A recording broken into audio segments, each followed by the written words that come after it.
You already know what the online Paycheck headline promises, the screenshots, and the copy-paste angle. So in this breakdown, I want to focus on 3 things you do not see on the page. How the money flows behind the scenes, what the regulators say about it, and what usually happens to people who treat high-risk trading as a shortcut to extra income. If you reach the point where this starts to feel more like gambling with a nice user interface than a clear plan, and you want a different path that explains why most people fail with these systems in the first place, I'll leave my top alternative in the description. You can take a look at it and see how it compares to this one.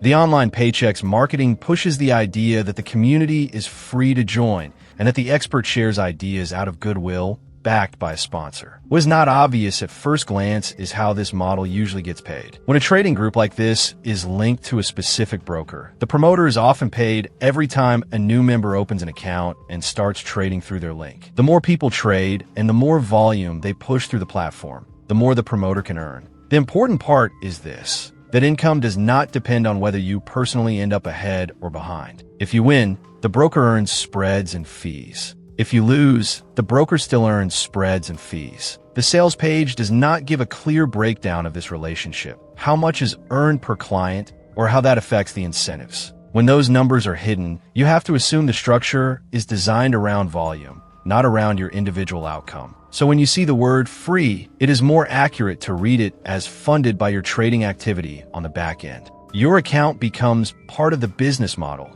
even if you never pay a separate membership fee.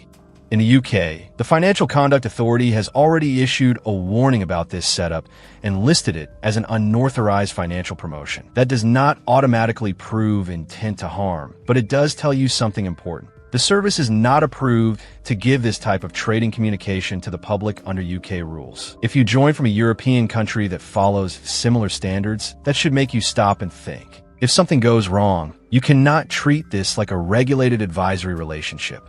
You do not have the same level of recourse or protection you would have with a licensed investment firm. Also, don't forget to see the description of this video for my top recommended alternative to discover how you can start making real money online, even as a beginner with no experience, without having to gamble thousands of dollars and hope for the best. Go take a look and compare your options. I've also created an in-depth review for Fredtrading, which you can look up somewhere on the screen to get more info on this copy trade strategy. Looking past the marketing, this setup sits in a very specific category. It is a high-risk, high-variance way to speculate in the markets, wrapped in friendly community language and strong success stories. The main issues are the incentive structure around broker referrals, the regulator warning, the lack of fully transparent long-term performance data, and the gap between the easy image of copy and paste and the real emotional and financial stress of trading through losing streaks. For someone who knows all of that, has truly spare capital, and treats this as speculation, it might be an interesting side experiment. For someone who is hoping this will quietly solve their income problems with 20 minutes a day, it is far more likely to create stress than stability. If you found this breakdown helpful, subscribe for more honest investigations like this one.